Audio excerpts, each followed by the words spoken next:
सो इस इलस्ट्रेशन में हम समझने वाले हैं कि as per end AS 16 interest course का जो हम ट्रीटमेंट करते हैं वो हम कैसे करते हैं। तो पढ़ लेते हैं पहले।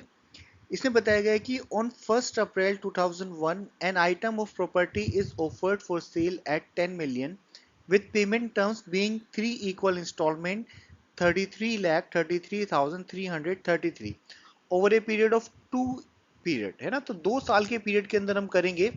पेमेंट्स आर मेड ऑन, पहली पेमेंट जो होगी 1 अप्रैल 2001 को होगी, दूसरी पेमेंट 31 मार्च 2002 को होगी और तीसरी पेमेंट 31 मार्च 2003 को होगी। ठीक है। तो यहाँ पे देखो 1 अप्रैल को हमने प्रॉपर्टी ना ऑफर फॉर सेल थी, 1 अप्रैल को हमने पेमेंट कर दिया। तो ये जो पेमेंट है ना ये हमारी बेसिकली डाउन पेमेंट हो गई और ये जो दो पेमेंट है ये हमारी एक एक साल के बाद में हो रही हैं।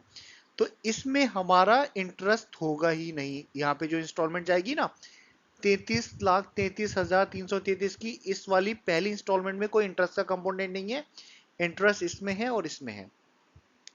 यहाँ पे बताया कि implicit rate of interest is 5.36% per annum. Show how the property will be recorded in accordance with Ind AS 16 and also pass the necessary journal entries. तो सबसे पहले हम इंटरेस्ट की कैलकुलेशन कर लेते हैं कि कितना हमारा इंटरेस्ट यहाँ पे होगा। तो क्या है, सबसे पहली इंस्टॉलमेंट गई हमारी 1 अप्रैल 2001 को, इसमें तो कोई इंटरेस्ट था नहीं तो डिस्काउंटिंग फैक्टर 1, क्योंकि पूरा डाउन पेमेंट था। ये हमारी एक साल के बाद में जाती है तो यहाँ पे 1 ईयर का हमने पीवी फैक्टर ले लिया है। यहाँ पे हमारी ये 2 साल के बाद में जाती है तो हमने 2 ईयर का पीवी फैक्टर ले लिया है 1.36, है ना, 5.36 के हिसाब से। ये कैसे हुआ सबको पता होगा, नहीं पता तो 1 से डिवाइड, 1 को हमने 1.0536 से डिवाइड किया और ये हमारा फैक्टर आ गया। और इसमें इस वाली कंडीशन में हमने क्या किया होगा, इस वाली कंडीशन में इसको हमने 2 से डिवाइड, है ना, स्क्वायर करके, 2 से स्क्वायर करके हमने इसको कर दिया होगा यहाँ पे। ठीक है, आगे समझ लेते हैं। तो अब हमने क्या किया, जो इंस्टॉलमेंट का अमाउंट था ना, इंस्टॉलमेंट से हमने सिंपली पीवी फैक्टर को मल्टीप्लाई किया और हमने हर एक उसकी प्रेजेंट वैल्यू निकाल ली कि प्रेजेंट वैल्यू कितनी बन रही है। इसको बन रही है, ये तो पूरा डाउन पेमेंट था, इसमें हमारा 31,63,000 333 बना और इसमें हमारा 30,03,334 रुपए की प्रेजेंट वैल्यू बनी।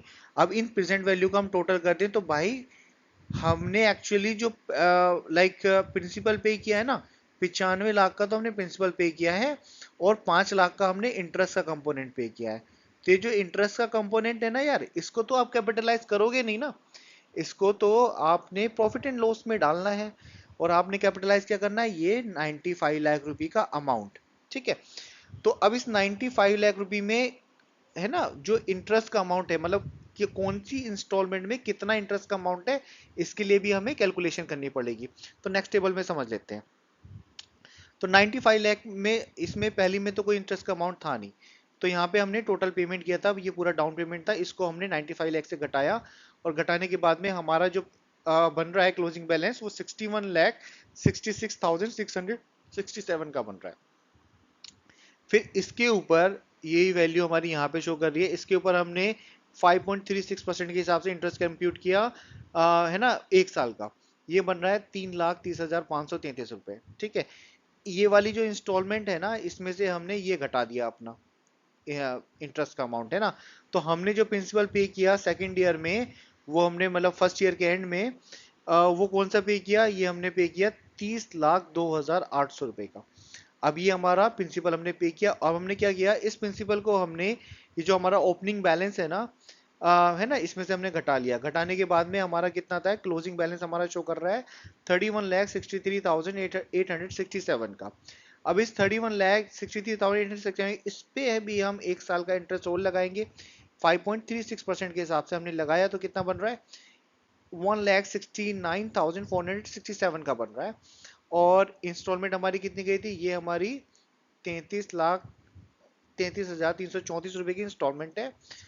इसको हमने इस इंस्टॉलमेंट्स में से हमने इंटरेस्ट का अमाउंट घटाया तो हमारा प्रिंसिपल अमाउंट ये पे हुआ और साल के लास्ट में हमारा नील है। ठीक है, जो हमारा क्लोजिंग बैलेंस है। तो ये था, है ना, इस तरह से करके तो हमारा जो है हमने इंटरेस्ट वगैरह की यहाँ पे कंप्यूटेशन कर ली है।